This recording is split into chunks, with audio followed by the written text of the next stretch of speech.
that we need to start investing on our children very, very early on in their lives when they are young and formable, and we can mold them in a way, or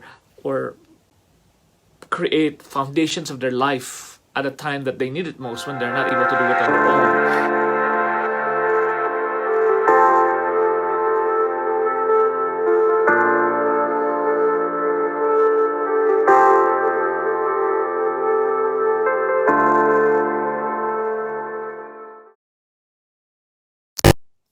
Hello, this is Father Sunny, and welcome to another dose of Holy.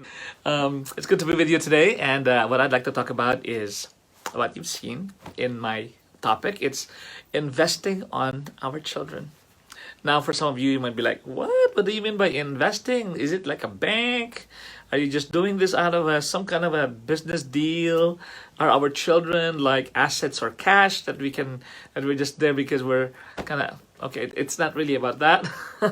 I just want to use the word investing, because it does do exactly the same thing as when you're investing on maybe growing a business, or a investing, you know putting work into something that would give you a return, in a way, would grow and invest and develop one way or the other.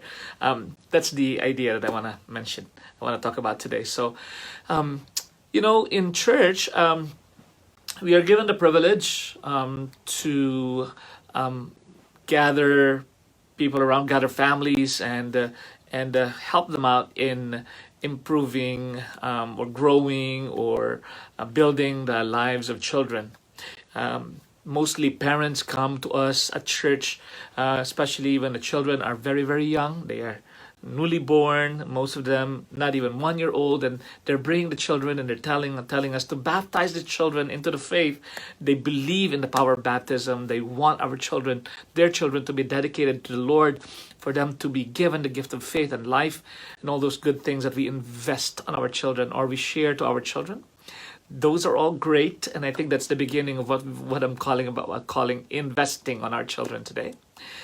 Because it is a firm belief of mine that we need to start investing on our children very, very early on in their lives, when they are young and formable, and we can mold them in a way, or create foundations of their life at a time that they need it most, when they're not able to do it on their own. And those are very, very early years of their lives, when they're being given the foundations of their life. And so basically what I'm trying to do here is give you an idea that investing on our children really is about helping them become the best people that they can become, not because we are looking for something in return, but we just want to invest on their life.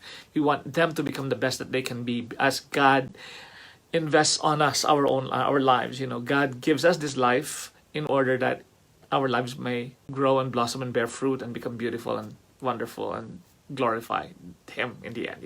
So I'd like to begin by thinking that when the children are brought to us at baptism, and the parents do make a commitment at that time that they're going to teach their children the ways of the faith, that they're going to teach their children about Christ, about the love of God and neighbor, and the priest or the deacon would ask them, do you clearly understand this responsibility? And they say yes. And then also the godparents also make the same profession, that they'd be willing to help the children, the parents, to raise the children in the faith, to grow in their love of God and neighbor, and help them to become the best people that they can be. I think this is the dream of every parent, to have their children grow to be the best that they can be. And so it is very important then that we take this particular promise very seriously. And I really truly thank my mother and also my mentors in my younger years that have helped me become who I am today. I remember at a very young age how I was always seemingly surrounded by priests and nuns and missionaries and catechists, in our home. When I was a little boy, my grandmother was a catechist, and so was my mother. Later on, continued to also be a catechist. We lived in a village in the Philippines where the church was a walking distance from our house, and we were always seemingly always in church and either doing some work.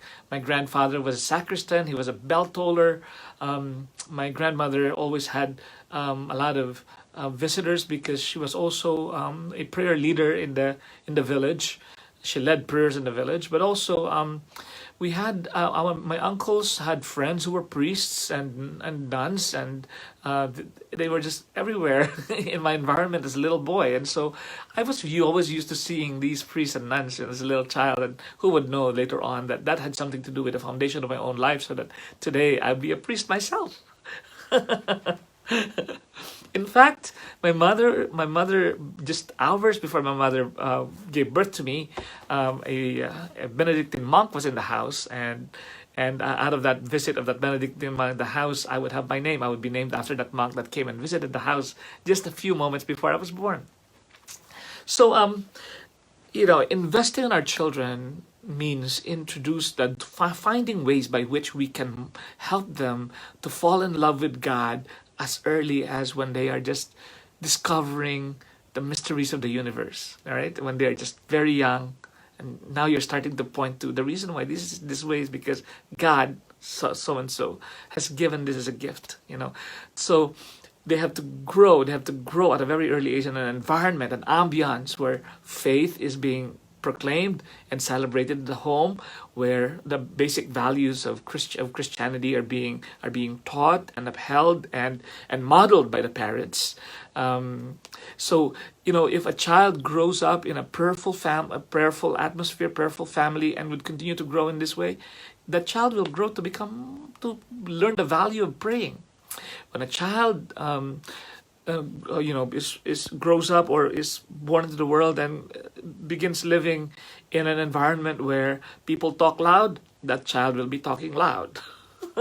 This is just the way it is, with investing on our children. And so I think at the end of the day, the entire community need to work together hand in hand in order to put foundation in the life of a child. The child gets exposed in the home, the child gets exposed in the school, the child gets exposed in the church, and the child gets exposed in the bigger community at large. And we want to make sure that all of these different things somehow are consistent in their message to the child. Because if there's anything at all that is not consistent, that might be a little bit kind of contradictory or contrary in any of those, then the child will start to get confused. What really is important here? But if we see the value being lived out and modeled in all those various areas of a child's life, then the child will grow to have a more integral way of growing and learning about the important things in life, and they will carry that through in the rest for the rest of their life. Sometimes we also have to understand that those things can get challenged by the environment in which they would eventually maybe explore, but if they have a solid foundation deep within them, that solid foundation that you would provide them would always speak as an inner self, that they would begin from that, and they can that can be used as a way to dialogue with a world that might say otherwise. So by investing in our children, we provide our identity for them, we provide a value system for them, we empower them to be able to dialogue with the world and not be afraid of the world, but to have the strength to empower the world, to dialogue with the world, and at the same time to be able to see the deeper value of what they have in their foundation when they see that the world is different. So it's important that we invest these good, important values on our children in order for them to, for us, as well for them to become confident, in the way they will engage the world.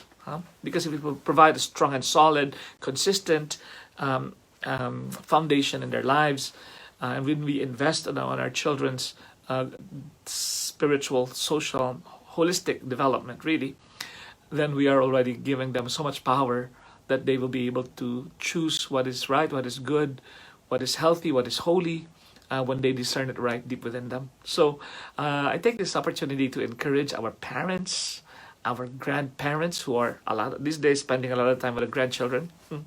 Also, our community of faith, our bigger society, our bigger community, to work together and building a good and holy and solid foundation for the conscience and for the life and for the general identity of our children.